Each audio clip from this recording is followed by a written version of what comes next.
Selamat berjumpa kembali dengan saya. Pada kesempatan kali ini saya akan berbicara masih seputar fakta dan mitos ya. Seperti pada postingan-postingan saya sebelumnya, bahwa fakta itu merupakan hal yang ada rujukannya, ada referensinya, ada marojik, serta ada bukti yang valid, nanti yang bisa dijadikan acuan ya. Sedangkan mitos sendiri merupakan hal yang tidak ada rujukannya, tidak ada referensinya, serta tidak ada bukti. Oke, kita langsung ke pembahasan saja. Yang pertama ya, biasanya di daerah kami itu ya, Madura, jika ada remaja makan menggunakan cobek ya, teman-teman paham kan, cobek yang dari tanah itu ya, maka orang tua tersebut akan melarang si anak ini ya, akan berbicara kepada anaknya, "Nak, jangan sekali-kali makan menggunakan cobek. Khawatir saat pesta pernikahanmu kelak akan turun hujan yang deras ya." Dari ungkapan ini saya masih kecil, saya takut banget makan menggunakan cobeknya. Khawatir saat pesta pernikahan saya kelak akan turun hujan ya. Tapi lama-kelamaan bertahun-tahun saya kok tambah penasaran gitu ya. Maka saya amati teman-teman itu ya, banyak yang makan menggunakan piring ya pada umumnya itu, tapi saat pesta pernikahannya hujan deras banget ya. Ada juga yang biasa makan menggunakan cobek ternyata tidak hujan ya. Dari itu maka saya cari referensinya ya, cari rujukannya, dan saya tidak menemukan satupun rujukan yang membenarkan ungkapan ini. Jadi kesimpulan dari ungkapan ini merupakan mitosnya. Tapi mungkin ya ini tidak paham juga. Pertama ya, ungkapan ini timbul karena ada satu momen, mungkin ini ya, satu momen di rumah itu cobek juga ada satu ya, dipakai oleh anaknya untuk makan ya. Sedangkan si ibu masak mau ngulek bumbu ya, biar tidak diulangi lagi sama si anak makan dengan cobek ini, maka si ibu sepertinya memberi efek jera kepada anaknya, memberi rasa takut dengan ungkapan itu ya, jangan makan menggunakan cobek, khawatir nanti kalau kamu nikah akan turun hujan deras ya. Lebih ke rasa, memberikan rasa takut biar tidak diulangi lagi oleh si anaknya, mungkin itu. Yang kedua mungkin ya, tidak paham juga, mungkin di saat musim hujan ya, ada seorang remaja hampir beberapa hari lagi mungkin mau menikah, makan menggunakan cobeknya.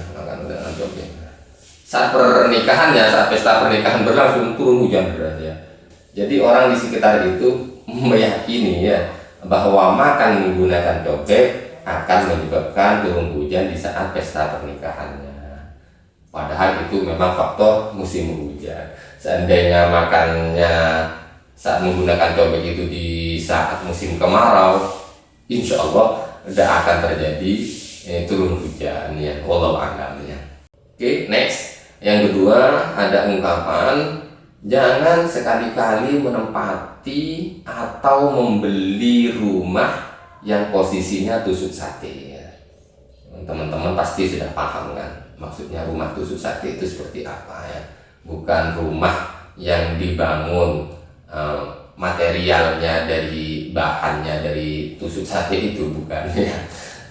Jadi maksudnya rumah tusuk sate itu teman-teman ini ya, misal ini jalan ya, ini jalan. Nah di sini ada jalan lagi ya, di sini ada jalan. Nah ya, jadi simpang tiga ya. Di sini di simpang tiga ada arah ke sana, ada ke sini dan ke sini ya. Posisi rumah tusuk sate di sini ya teman-teman ya. Di sini rumah tusuk sate ya. Rumah tusuk sate ya. Di sini ya. Nah, jadi di sini maksudnya rumah tusuk sate ya. Jika kamu menempati rumah tusuk sate, maka hidupmu akan sial ya. Hidupmu tidak akan berkah ya.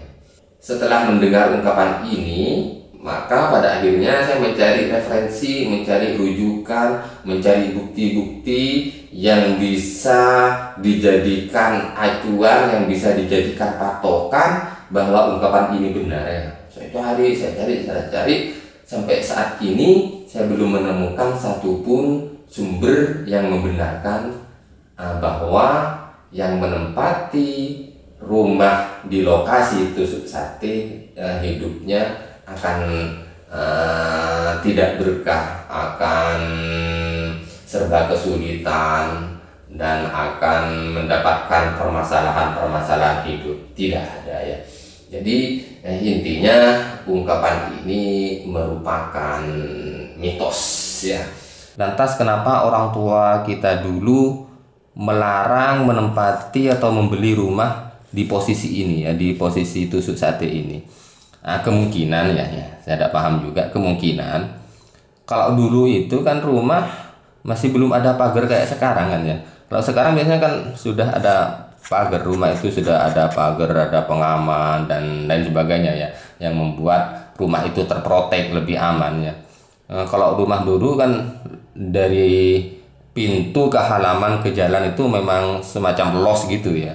Jadi kemungkinan ini ya, kemungkinan wallahu alam, alasannya khawatir misalkan di sini ada kendaraan ya, melaju cepatnya, ada kendaraan mobil atau sepeda motor atau kendaraan apapun itu ya, melaju dengan cepat ya, tidak terkontrol, remnya blong atau bablas atau gimana ya, murah-murah masuk ke sini ya, akan membuat celaka atau membuat sial pada pemilik rumahnya. Itu yang dikhawatirkan, mungkin itu ya. Jadi teman-teman tidak usah takut menempati rumah yang posisinya tusuk sate, silahkan ya. Yang tidak berkah itu, yang tidak baik itu, yang membuat sial itu adalah membeli rumah, menempati rumah, atau membangun rumah di lokasi yang belum jelas statusnya ya.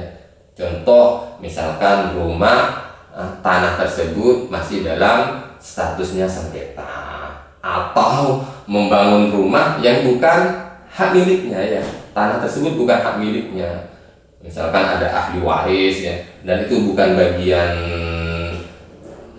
bagian saya, misalkan saya bangun di situ, maka bukan tidak berkah saja, itu tidak aman malah ya. Atau membangun rumah di fasilitas umum ya, tidak baik ya, itu yang tidak berkah, yang membawa sial itu nantinya. Atau membangun rumah di lahan milik negara atau yang lainnya ya. Kalau masalah rumah di lokasi tusuk sate, asalkan itu lahannya murni milik kita ya, silahkan, sah-sah saja. Yang jadi patokan rumah itu berkah bukan lokasinya sebetulnya, bagaimana kita menempatinya ya, bagaimana kita merawatnya. Di dalam rumah tersebut kita isi dengan membaca Al-Quran, dengan membaca sholawat, dengan beribadah kepada Allah, insya Allah rumah itu berkah. Seperti itu teman-teman. Adapun misalkan ada teman-teman yang tidak sependapat dengan saya, kalau saya tetap tidak mau menempati di rumah yang lokasinya tusuk sate, it's okay, silahkan saja teman-teman ya, karena hidup itu pilihan ya. Tujuan postingan saya ini hanya ingin memilah apakah ungkapan ini masuk mitos ataukah masuk fakta, itu saja. Mungkin ini saja yang bisa saya sampaikan, semoga bisa memberikan manfaat. Dan satu hal yang perlu kita ingat, selama orang tua kita masih hidup, mari kita tetap berbakti kepada beliau, jangan sakiti beliau, jangan sakiti hati beliau. Apabila orang tua kita sudah meninggal, mari kita doakan dengan doa yang terbaik untuk beliau. Sekian dari saya, terima kasih.